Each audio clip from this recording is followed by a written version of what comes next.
Nosotros somos del equipo 8 y vamos a hablar sobre la hibridación fluorescente in situ. FISH es la mayor técnica de citogénica molecular y la introducción de la hibridación in situ por fluorescencia fue hace casi 30 años, marcando así el comienzo de una nueva era para el estudio de la estructura y función de los cromosomas. El desarrollo de FISH comenzó con la hibridación in situ sin fluorescencia, en donde la primera hibridación in situ se realizó en 1969. Posteriormente, este método evolucionó para incluir sondas de ADN y genes únicos. Esta es una técnica que detecta secuencias de ácidos nucleicos en células o tejidos preservados mediante el empleo de una sonda marcada con un fluorocromo, la cual va dirigida hacia un lugar específico del cromosoma y que emite fluorescencia que puede ser observada por medio de un microscopio.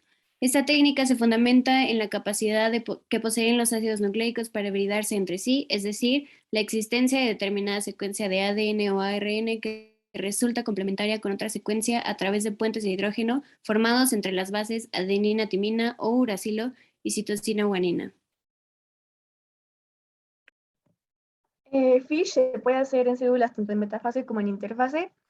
Para FISH en metafase se ocupa la colchicina para frenar la división celular y sirve para detectar microvariaciones específicas, translocaciones y también para identificar material extra de origen desconocido.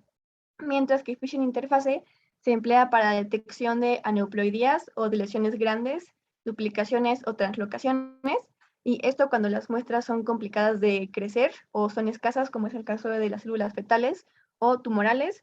Y como en interfase los cromosomas no están condensados, pues esta técnica de fisión de interfase no permite visualizarlos así individuales, así que no se podrían detectar determinados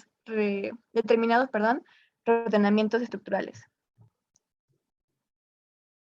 Según el diseño de la sonda que se ocupe, FISH puede ser locus específico, que es cuando se usa una sonda que hibrida una región específica de un gen, centromérico, es usando secuencias complementarias de secuencias que se encuentran repetidas en los centrómeros de los cromosomas, o de pintado cromosómico, que es cuando se marca todo un cromosoma completo para generar así un cariotipo espectral.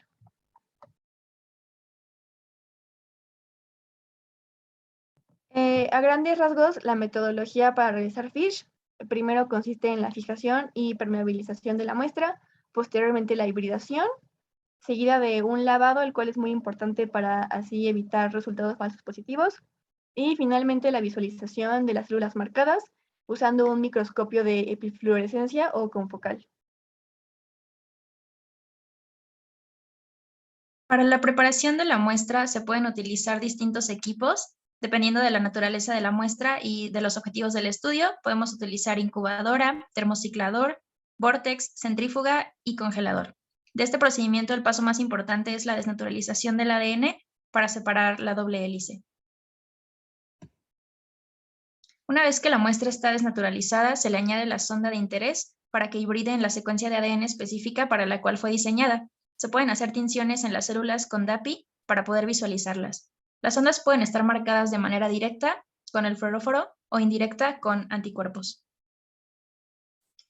Para visualizar los resultados se puede utilizar un microscopio de fluorescencia o un microscopio confocal. El microscopio confocal utiliza iluminación puntual y un pinhole frente al detector para que únicamente la luz que está dentro de este plano pueda ser detectada. La calidad de imagen es mucho mejor. El microscopio de fluorescencia es un microscopio óptico convencional al que se le añade un adaptador de fluorescencia. Utiliza una intensidad de luz mucho mayor. Sin embargo, esta técnica puede presentar algunas desventajas, como es que la fluorescencia desaparece después de un poco tiempo, es una técnica costosa, las ondas son muy específicas para poder obtener resultados confiables y se pueden usar hasta 5 fluorocromos diferentes, no se puede analizar varias regiones a la vez.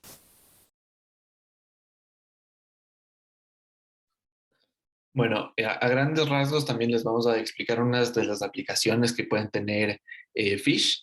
La primera siendo la más común, que son las de lesiones. Entonces, básicamente en la imagen se muestran cromosomas en metafase a microscopio de luz.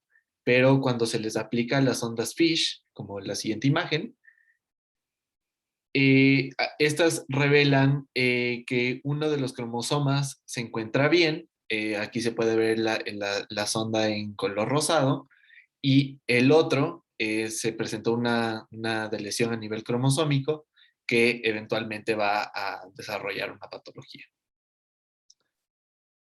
También se pueden ver translocaciones. En este caso específico, en la parte de arriba se puede ver el cromosoma número 12, que tiene dos biomarcadores, dos sondas específicas, una verde y una roja, la cual en el otro par de cromosomas solo está una roja.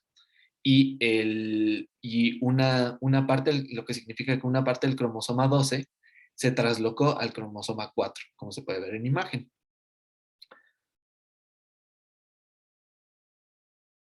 También se pueden comparar anomalías numéricas a nivel cromosomal.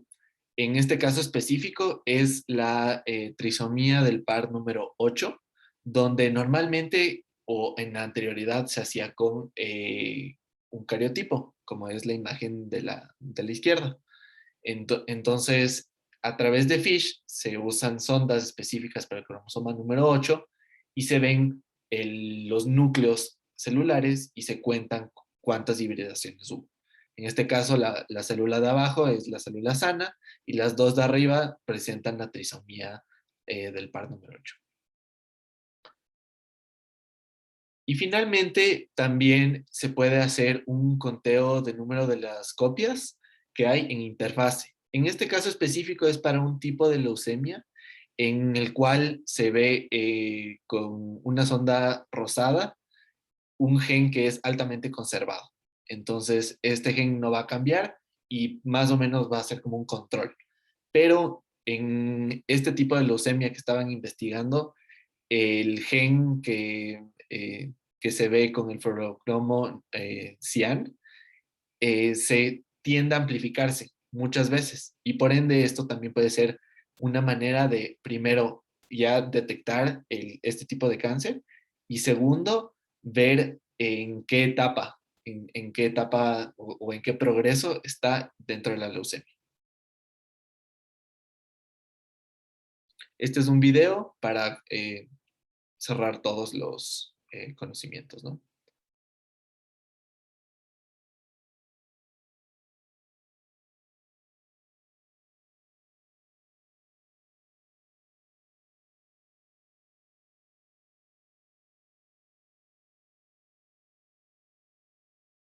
We'll introduce fluorescent inciter hybridization assay.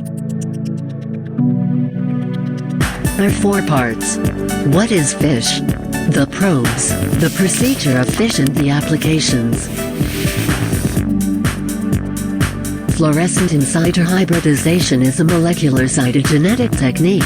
Uses fluorescent probes that bind to only those parts of the chromosome with a high degree of sequence complementarity.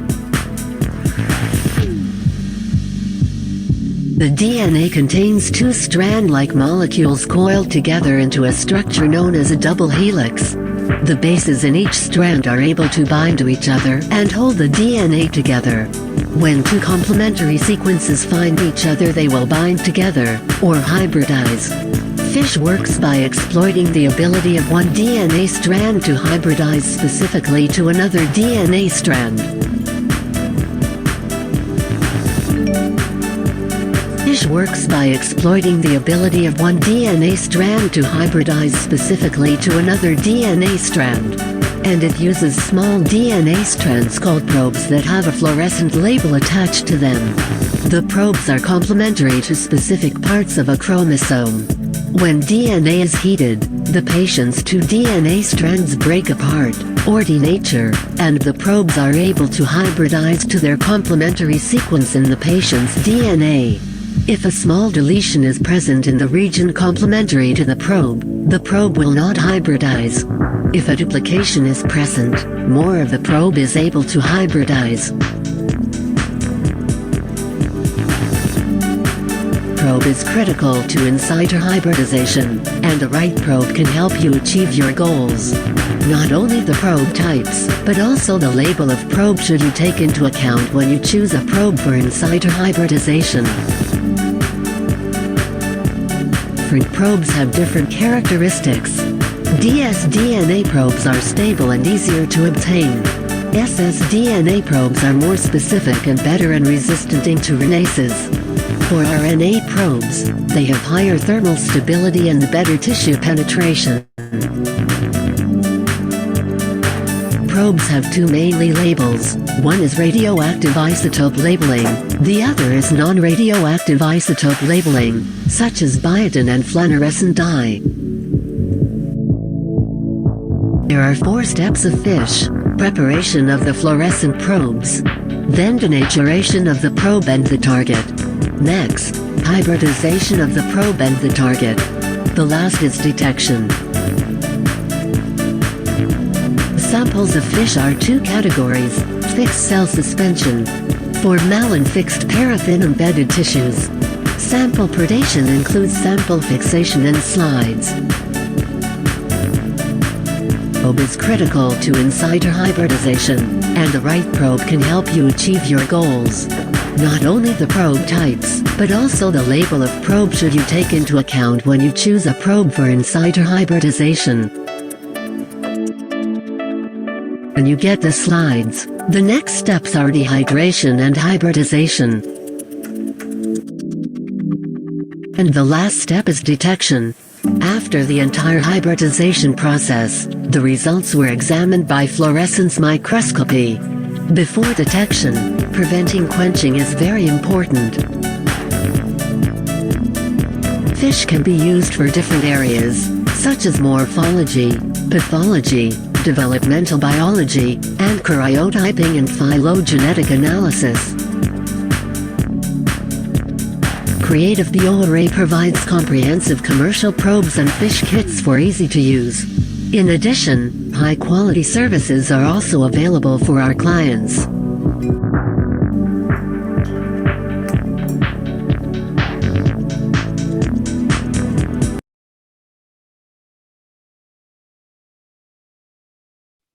Bueno, ahora les vamos a presentar unos estudios de casos de aplicación, donde cada participante del equipo va a presentar un específico caso de aplicación para FISH.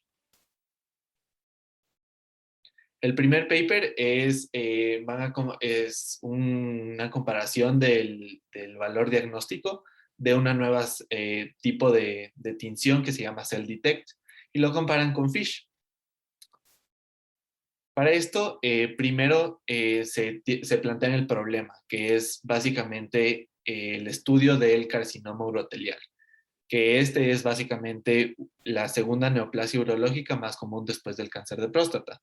Y esta enfermedad progresa y se convierte en cáncer de vejiga cuando existe ya una invasión muscular. El problema con esto es que la tasa de supervivencia se reduce entre 25 y 60% cuando ya se convierte en cáncer de vejiga, por lo que la detección temprana es clave. Y para esto se hacen endoscopías y análisis de orina para detectarlas. Entonces, los métodos diagnósticos del presente normalmente se hacen diagnósticos preliminares. El primero es citología de orina, que se hacen básicamente tinciones de estilo Papa Nicolau, que es el más común por su bajo costo, pero a la vez que por su bajo costo también tiene baja sensibilidad a las a los diferentes compuestos que se pueden derivar de esta enfermedad.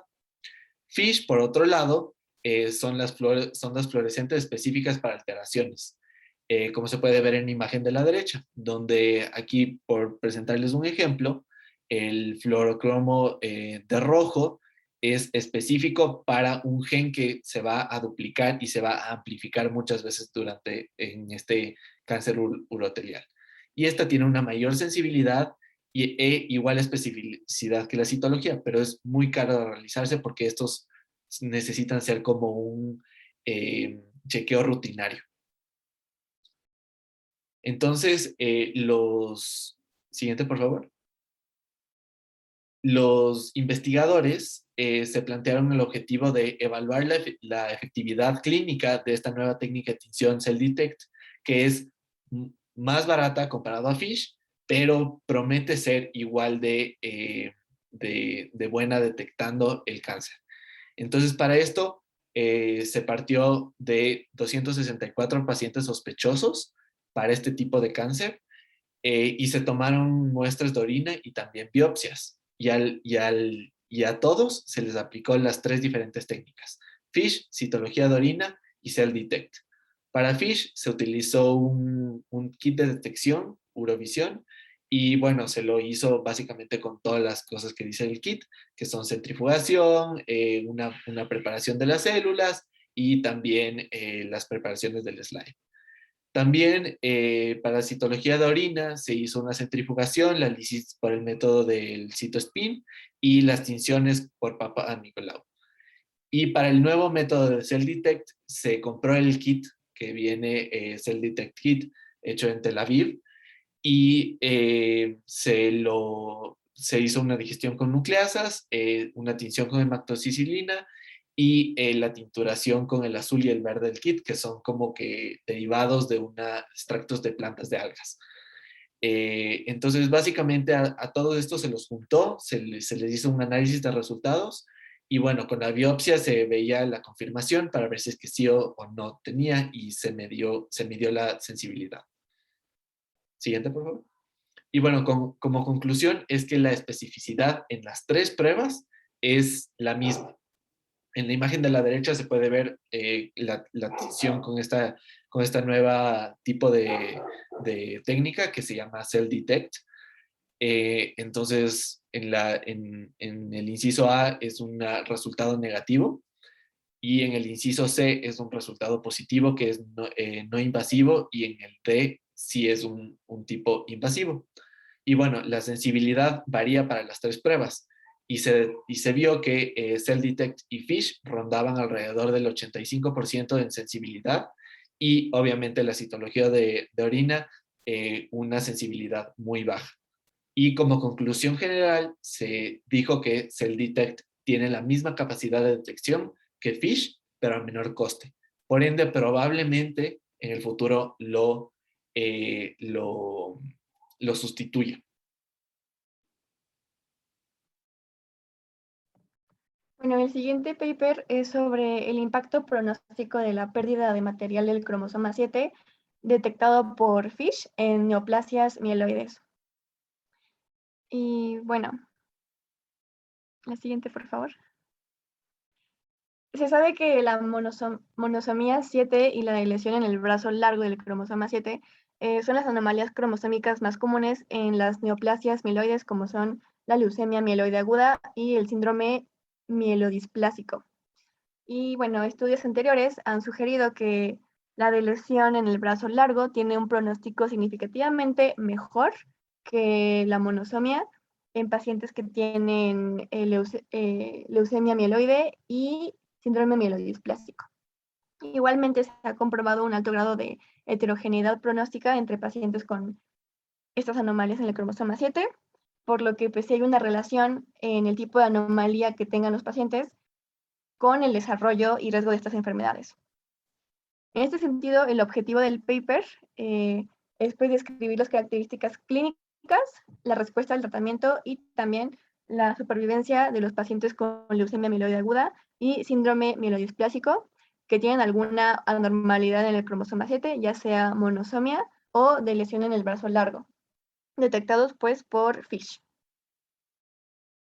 Para el estudio se usaron sujetos de estudio que eran 29 pacientes que padecían LMA y 24 con SMB. Ellos fueron sometidos a terapia, fueron tratados de acuerdo con las pautas de la Red Nacional Integral del Cáncer y fueron monitoreados durante 52 semanas.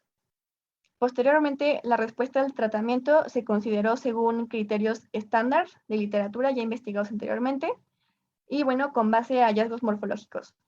Para definir los pacientes que entraron en remisión completa, pues se hizo con base a la cantidad de blastos en médula ósea, recuento de neutrófilos y plaquetas, así como hemoglobina en sangre periférica. Los pacientes que no respondieron al tratamiento fueron aquellos que tuvieron una recaída, es decir, que tuvieron reaparición de blastos leucémicos, también pacientes que tenían SMD y que evolucionaron a LMA, o simplemente que no lograron la remisión completa, y también se consideró a los pacientes que fallecieron. Posteriormente se hizo ya el análisis con FISH para definir de esos pacientes cuáles tenían qué anormalidad en el cromosoma, si monosomia o la de lesión. Y bueno, para esto se realizó FISH en interfase en células de sangre periférica y de médula ósea. Se utilizaron una sonda de doble color, una con espectro naranja que reconocía una región en el brazo largo del cromosoma y una con espectro verde que reconocía el centrómero del cromosoma 7. Por ejemplo, en la figura A vemos 4 señales, 2 naranjas y 2 verdes, lo que indica un paciente sin ninguna anomalía. En la figura B podemos ver que hay 3 señales, 2 verdes y una naranja, lo cual indica de lesión en el brazo largo del cromosoma. Y finalmente en la figura C vemos 2 señales, una naranja y una verde, lo cual indica que falta un cromosoma, una copia del cromosoma. Y finalmente se realizó el análisis estadístico para determinar las diferencias en el desarrollo de la enfermedad, así como la respuesta al tratamiento entre los pacientes con diferentes anomalías o sin ninguna anomalía.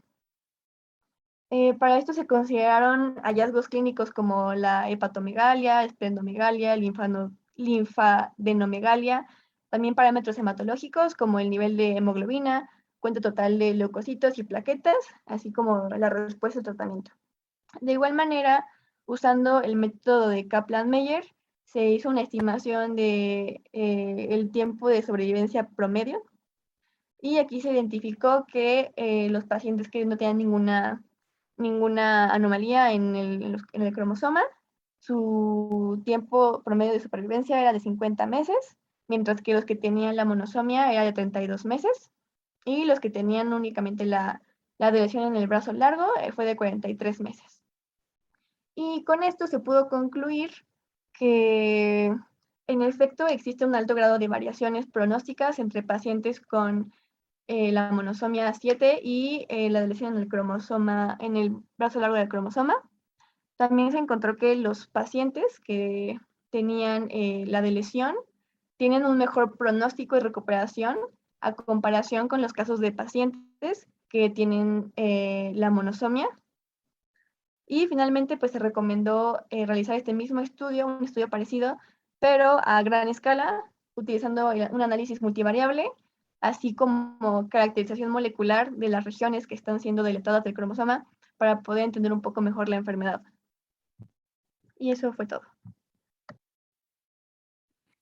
El siguiente paper es sobre la detección de células circulantes genéticamente anormales utilizando 4 colores por FISH para pues, la detección precoz del cáncer de pulmón.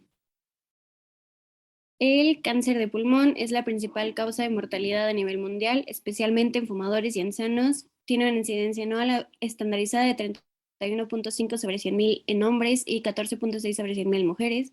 Los métodos actuales de detección temprana del cáncer del pulmón son insuficientes. Los biomarcadores que están disponibles y los ácidos nucleicos circulantes tienen una baja sensibilidad y pues se ha encontrado que los CAC, que son las células circulantes genéticamente normales, ocurren temprano en la tumorogénesis y pueden detectarse por medio de la sangre. El objetivo de este estudio fue evaluar el valor diagnóstico que tienen los CAC por FISH de 4 colores, así como examinar las anomalías genéticas entre los CAC y las células tumorales. La metodología fue que el estudio se hizo en pacientes con nódulos pulmonares detectados.